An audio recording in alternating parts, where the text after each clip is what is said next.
When Jesus said, "I will build my church," he did not have 2x6s in mind. But from the earliest times, the church has sought out places of assembly. East Wenatchee City Hall is where this Sunday school began meeting in 1952 with 3 students attending. Here we see it had grown to 20 students. I don't think anyone tracked down these first students, but most of you would recognize Wenatchee families such as Tablet and Gooch represented in the Sunday school. At a business meeting in February 1953, the First Baptist Church of Wenatchee adopted the purchase of this property as a home mission project. In March, this property was purchased and plans were laid to erect a building. On May 13th, ground was broken. Does anybody remember yellow stop signs? With only $100 in the bank, building was begun. Friends of the work provided material and labor. Here, Carl Hills and Pastor Barnes work on the building. Carl Hills became the first pastor of what is now Lincoln Park Baptist, and he is now director of Northwest Baptist Home Mission. Work progressed through the month of June. It has been said Tom Miller was such a detailed person he knew ahead of time exactly how many nails the building would take. Meanwhile, the Sunday school continued to grow at City Hall. Here is a class with teacher Elaine Carlson. She was a charter member and first clerk of our church. Mildred Miller is in the back on the far left. At the back center is teacher Hilda Kioski, a charter member and first treasurer of our church. On Sunday, July 15th, just over a year from the time the first Sunday school class was held, the Sunday school was moved from the City Hall into the new building. The fall of '53, and the building was not yet complete. Work is being done on the septic system. That is Fred Connery, who passed away just this past summer. Many of you probably remember his big friendly smile. I don't remember any teeth missing, so that stone must have turned to bread before he bit it. Even though the building was unfinished, the first worship service was held on November 20th. 17 individuals signed the charter and officially called Thomas Miller to be the pastor. This is the way the building appeared 1 week before Christmas of '53. Work continued.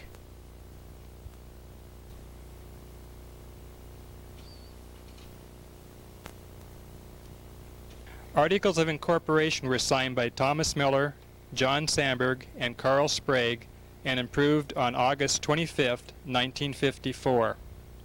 That little blonde shielding his eyes in the front row is Stephen Sandberg. He wanted to attend church in East Wenatchee because that was a church with a mouse in the piano. You can see I had my priorities straight. We were sure to have some entertaining song services. After about a year, the congregation was able to pay the pastor $5 per week. The work progressed slowly as other churches moved into the area. Carl Sprague is clearing more of the cot trees from the property. And in November of 1956, still chopping. April 1957, the rest of the property is now cleared. I remember the taking of a picture of the Sunday school was an annual ritual for a while. Remember, this group met in what is now just the old part of the old building. Mrs. Eckhart had a class of junior boys in a small storage area in Soden's Drive-In Market, now Tony's. It must not have been much fun for the teacher, but I don't remember being bothered by it as a student. One of the unique features of the congregation was they all drove vintage cars. Notice Sterling Junior High has just been built. This was an adult Sunday school supper held April of 1958. Martha Sprague is on the front right. Silers and Joanne McMorran, who are still around town, are further back on the right. Notice at this time the old furnace was outside the wall. The room it is in now was the restroom, and the room with the glass was the only classroom. This Christmas program occurred in 1958. Carl Sprague is on the right looking on. Betty Seiler is the one in white. In 1960, Pastor Miller took a church in El Cerrito, and later that year, Cliff Farnworth became our pastor. The work grew, and in 1961, $6,000 was borrowed from Northwest Baptist Revolving Fund. This addition was completed mostly with volunteer labor. Shortly thereafter, Sprague's and a number of other families left the area. The church struggled as Pastor Farnworth took a church in Susanville. The church stabilized under the ministry of Lynn Loshbaugh. Carl Hill was pastor in 1968, and improvements were made to the building, such as carpet throughout. 1969. No wonder it needs replaced. On July 1970, we called Martin Jensen as pastor. The fall of 1973, we began using the Awana program. This Awana group met for a picnic the summer of '75. Katrina Burgett is in the pale green t-shirt, Jan Lloyd Richmond on the right, and Cal Whitehall in the back. In March of 1975, we had our annual Awana banquet. That is Janet Whitehall on the left.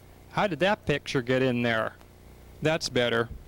These pictures were taken by Jan's first husband, Tom Lloyd, who was our first Awana commander. Janet is still on the left.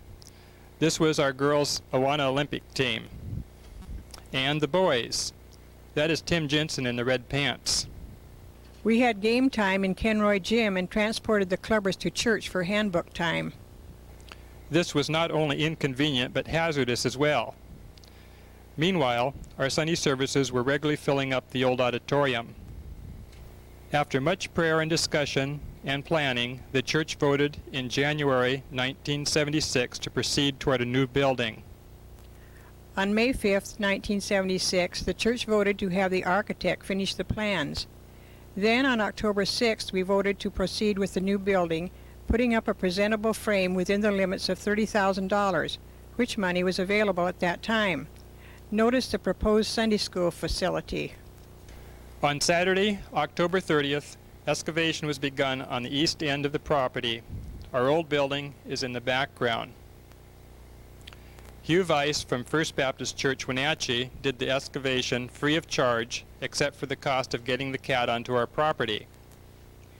On Sunday, October 31st, we held a dedication service entrusting the building project to the Lord for His leading and direction. These are the folk who braved the chill following the morning service.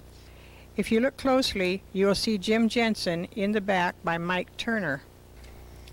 Pastor Jensen and his deacons joined in prayer.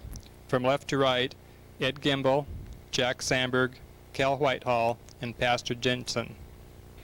Digging to get ready for the footings was an important step. This is Ken Nichols hard at it on December 11th.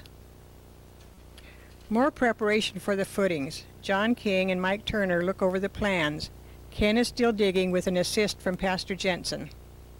After a time during the winter, when it was impossible to work, activity picked up again. By February 5th, 1977, the cement footings were in and the cement walls had been poured. And this is how the building looked on February 19th. Come grow with us. Mike Turner was our builder. We needed a crane to lift this large beam into place. Mike Turner and Pastor Jensen lined it up. Jack Sandberg and Dick Lang look on.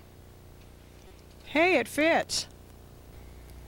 On April 2nd, the Happy Crew is putting up floor joists. Gary Jeffries, Pastor Jensen, Greg Beeler, Paul Carter, and Leonard Blaine. They were quite flimsy alone, but are very strong once in place. We hope. Tom Lloyd is making sure the floor joists stay in place. It was shortly after this that he died in an airplane crash. Money was donated for the cement to finish the basement floor. On April 30th, 1977, a cement contractor, Carl Hill, donated his crew. Some of these men worked until 11 o'clock that night. All these people with similar names reminds me of the Old Testament kings. There was Pastor Carl Hills of the Western Kingdom and Pastor Carl Hill of the Eastern Kingdom. And then there is the Carl Hills who oversaw this conscripted labor. Carl Hill's crew at work. Some of the sidewalk superintendents were Pastor Jensen, Mike Turner, and Ken Nichols. The building as it looked on June 11th, looking west. This is a view of the building looking east. How to get those roof trusses up and in place. On June 14th, these men tried. That's Ken Nichols on top of the world. You can see that Kerry Jensen was a big help. A passerby to the rescue. Mr. Fries saw our need and offered the use of his boom truck to put up the trusses. No charge for 2 days' work. The Lord is good. Hey, this is the way to do it.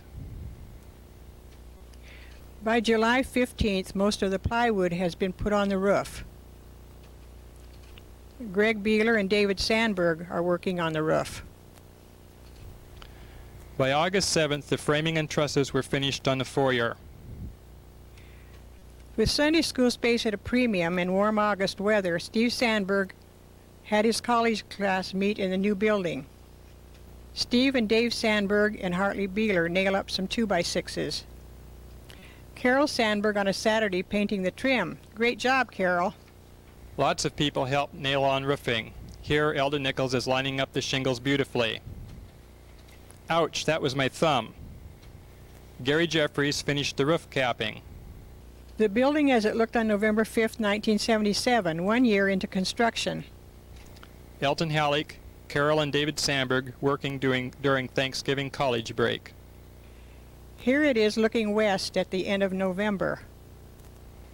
The snow came early in December, but that didn't stop us. Barry Bimbo and Kel Whitehall are cutting T111 siding. Paul Carter is helping nail it up. Even visitors are put to work. John McNichols helped out Christmas Eve. Putting up T111 ranks right up there with turning the compost pile for enjoying a holiday.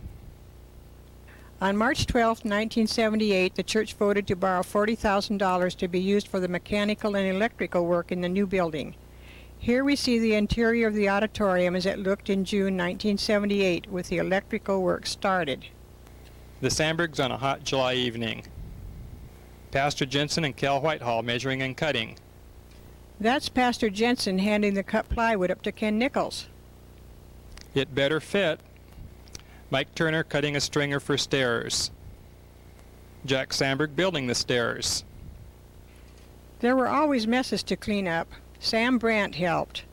Julie Scott, Debbie Jensen's sister, was part of the junior Sunday school class that helped out. Oops, here's Lisa Whitehall. This is the auditorium as viewed from the pulpit, 2 years into construction. Pastor Jensen had already tried it out.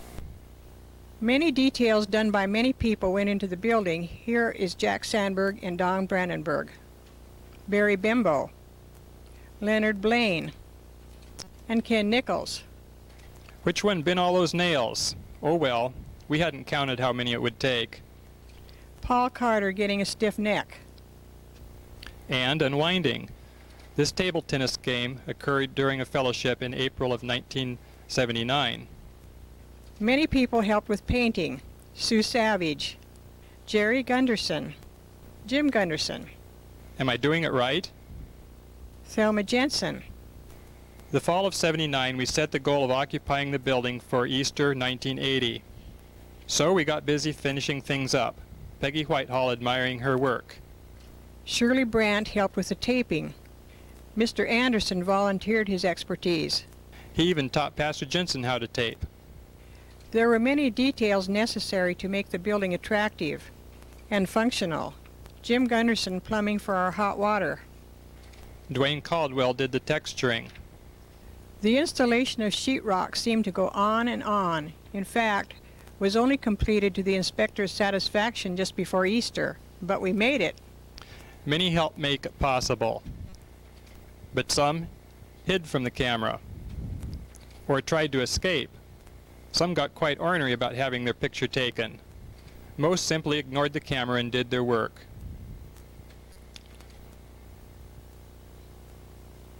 The end. Actually, that was only one guy's end. As with most do-it-yourself jobs, there were plenty of details left to finish up. Painting the fellowship room floor was one of many. Early in 1990, property adjacent to the church became available. At the same time, we were realizing that parking space would run out before our auditorium was filled. We purchased this land and put down gravel for overflow parking. Here it was being put to use Easter of 1990, the building's 10th anniversary. Just last year, a big improvement in the appearance and condition of the main parking area was made. Perhaps the paving was our 40th anniversary present. Currently, we are making improvements to the old building, including hot water in the nursery. As Christ continues to build his church, we will continue to see lives built on the Word of God. And in turn, our desire to assemble will have visible expression in the facilities we erect.